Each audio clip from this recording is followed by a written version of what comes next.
Bună seara și bine ați venit în a patra zi din săptămâna de îndrumare. În această seară o avem invitată pe Simona Lebăda, care o să ne împărtășească experiența ei în ceea ce privește paraziții intestinali la micuții ei. Eu o las pe Simona să se prezinte și să ne împărtășească experiența ei. Bună seara tuturor și mulțumesc tare mult de invitație. Dragilor, foarte multe nu se pot spune din punctul meu de vedere despre paraziți intestinali la copii, decât ce trăiești într-o experiență de genul acesta și cam cât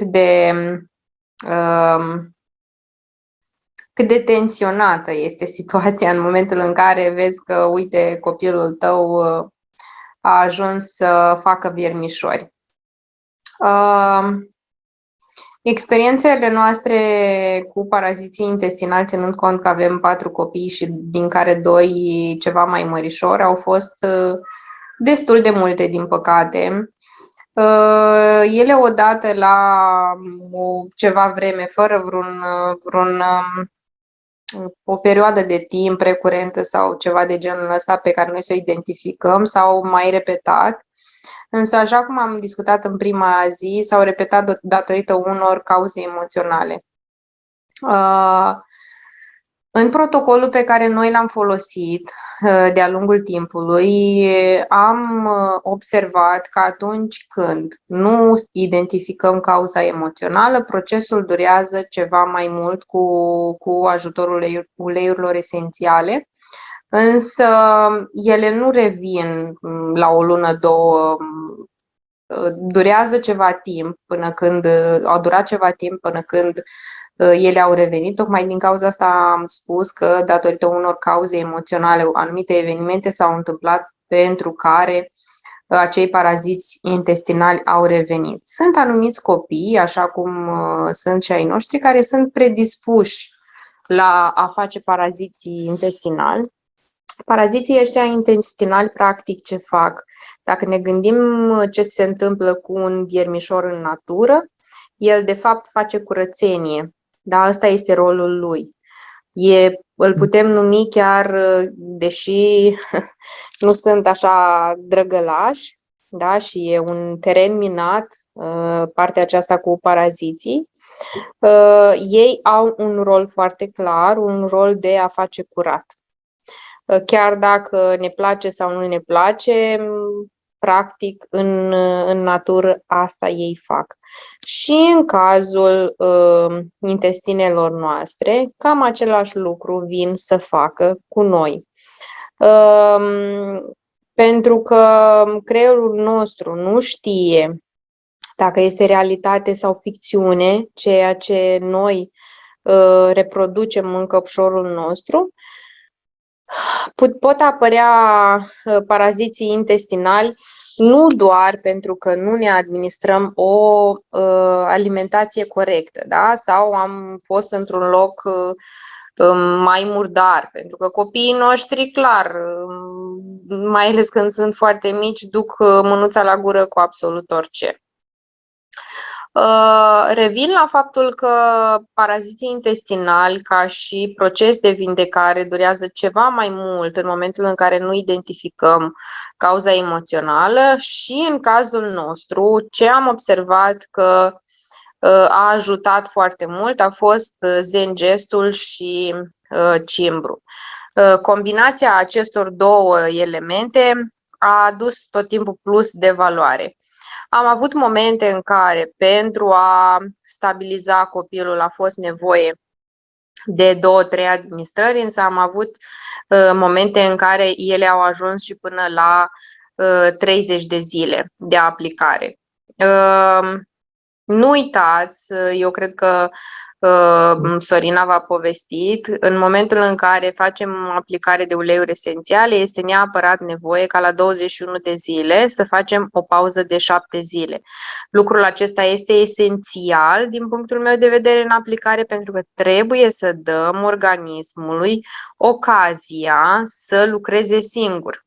da? Și să facă ceea ce este de făcut. Uneori se întâmplă ca simptomatologia poate să fie în acele 7 zile de pauze altfel și să vă speriați. Însă, din punctul meu de vedere și din experiența celor peste 4 ani de zile, lucrul ăsta este normal pentru că intrăm într-o perioadă de autogestionare a organismului și el nu face nimic altceva decât ca și la homeopate să aibă un mic puseu, da? Însă în momentul în care îl tratezi pe cale naturală sau îl ajuți pe cale naturală, el foarte greu revine înapoi. Trebuie să fie, din nou, revin la o cauză fie mecanică, fie emoțională, în care să te confrunți din nou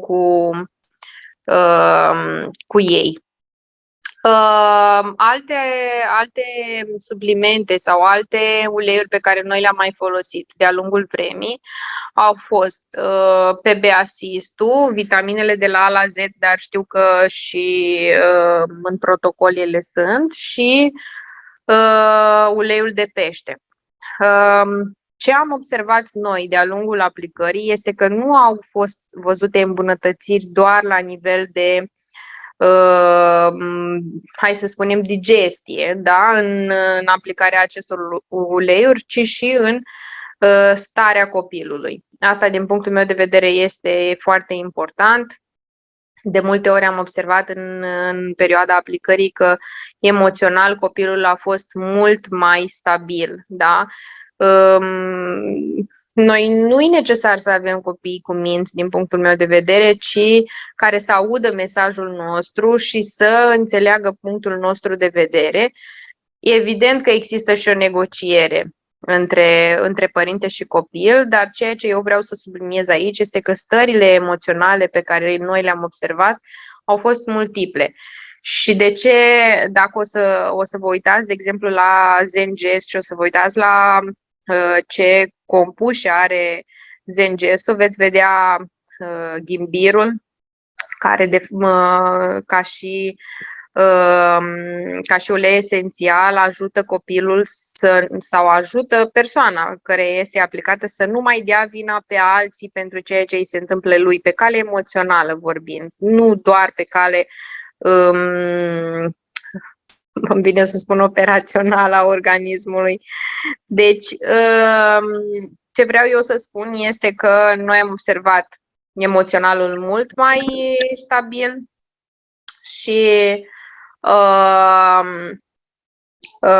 și când vorbim despre cardamon, la fel, pentru că există și cardamon și în compoziția Zengestului, așa cum e cuprins și în imagine.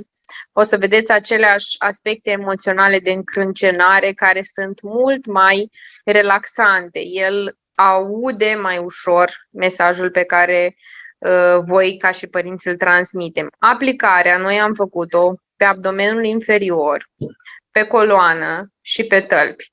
Din punctul meu de vedere, nu omiteți aceste 3 puncte importante la copii și nu vă limitați doar la a da de 2 ori, pentru că la început, din ce am observat noi, am dat cam de 4 ori pe zi.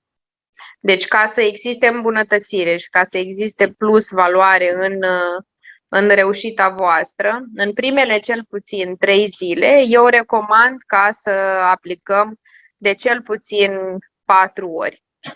Știu că uneori copiii sunt în zone care nu pot primi asistența voastră, însă cu siguranță se găsesc soluții. Fie vorbiți cu o educatoare, fie cu cineva care vă îngrijește copilul, cu siguranță găsiți soluții ca să îl ajutați. După ce o să vedeți câteva zile la început, zona oricum se depresurizează destul de rapid. Important este să mențineți ajutorul în organism. Cam asta vreau să vă spun eu despre experiența noastră. La noi copiii își administrează deja singuri, cam în afară de coloană, aceste esențe, deci cu siguranță Nu este un efort ca să-l facă oricine își dorește cu adevărat. Eu știi ce vreau să te întreb, că ai menționat partea cu negocierea și acum o să vină părinții și o să zici, bine, eu am înțeles asta, dar tu practic, cum faci lucrul ăsta? La copii, cum se face o negociere? În primul rând, așa cum am spus mai devreme, e necesar ca al tău copil să te audă, să-ți audă mesajul și este absolut normal negocierea asta, ce înseamnă, este absolut normal ca în continuare să existe cereri. Nu există ca ei să nu-ți ceară mai departe. Important este de stabilit regula și de aplicat în primul rând la părinte și apoi la copil. Deci sub nicio formă nu se aplică la copil fără să se aplice la părinte. Adică nu mănâncă părintele dulce și copilul nu. Am dat un exemplu foarte cu impact. Nu se întâmplă așa ceva în viața reală, da? Dar spun lucrul ăsta pentru că văd de foarte multe ori părinți care cer copiilor ceva ce ei nu fac. Asta este negocierea. Fă tu prima dată și apoi cere celuilalt. Practic, în puterea exemplului. Da, noi suntem un exemplu pentru copii și chiar în seara asta am urmărit un episod foarte interesant la copii, modul în care noi le explicăm anumite lucruri și astăzi mi-a explicat el mie așa o situație. Pur și simplu am zis, ok, înseamnă că ceea ce fac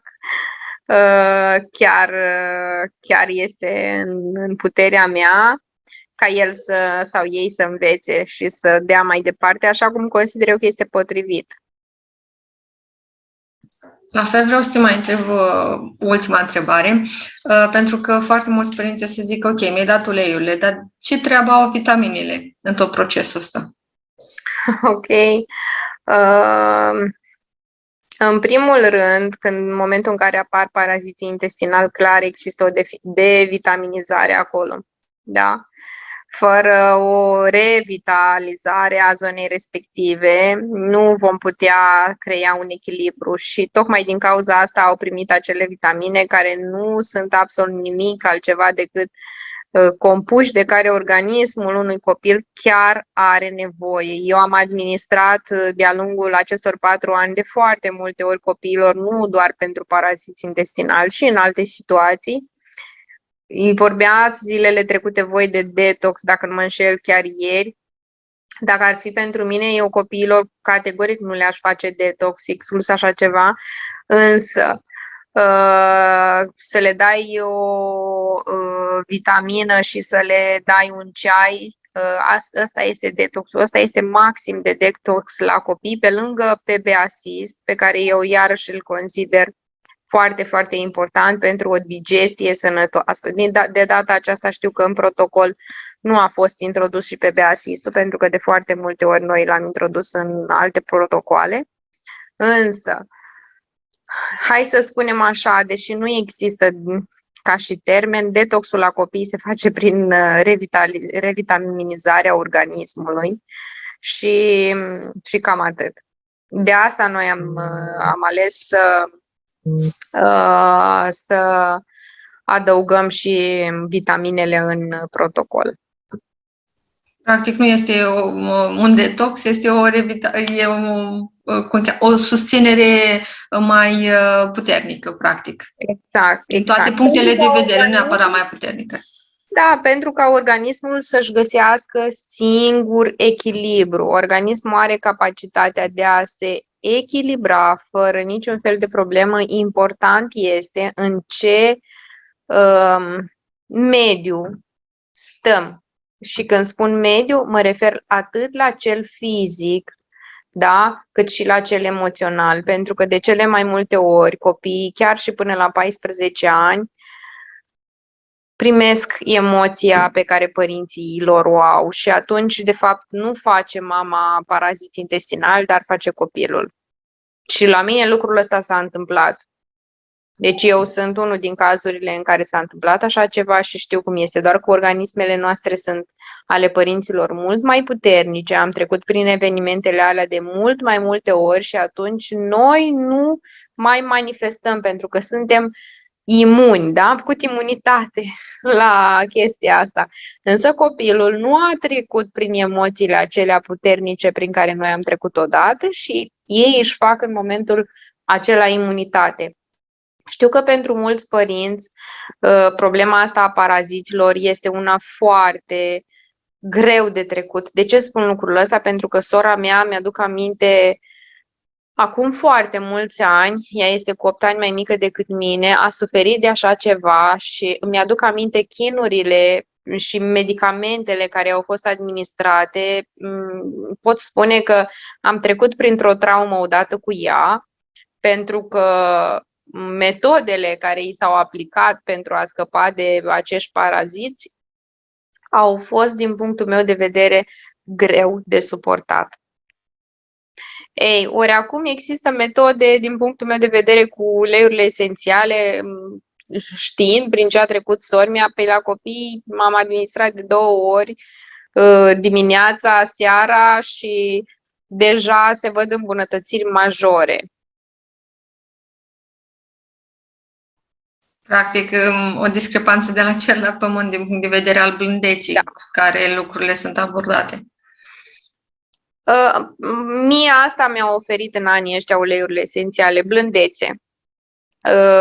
Încă o dată spun, organismul își găsește calea, susținerea, modul în care noi îl susținem este brutal sau este unul blând. În situația asta este unul blând. Dacă sunt întrebări sau mai are cineva să întrebe pe Simona ceva? Eu, dacă nu sunt, eu mi-am pus întrebările și curiozitățile. Sunt sigură că dacă aveți întrebări o să ne le adresați atât pe chatul de grup cât și chatul suport pe care l-am creat special pentru grupul nostru. Eu îi mulțumesc foarte mult, Simone, că ne-a împărtășit din experiența ei în ceea ce privește paraziții intestinali la copii și vă așteptăm mâine seară cu Alexandra, care o să vină cu mai multe informații în ultima zi. Noi vă rugăm să folosiți protocolul și mâine și până îl terminați, așa cum a spus și Simona, va ajunge mai mult decât astea 5 zile. Iar ulterior, dacă vreți, bineînțeles, să ne dați un feedback, să ne spuneți exact reușitele voastre și de ce nu, ce vreți voi sau ce întrebări vreți să ne puneți. Vă mulțumesc încă o dată, mulțumesc și ție, Simona, pentru seara aceasta și ne vedem și mâine seară. Seară bună tuturor! Seară bună!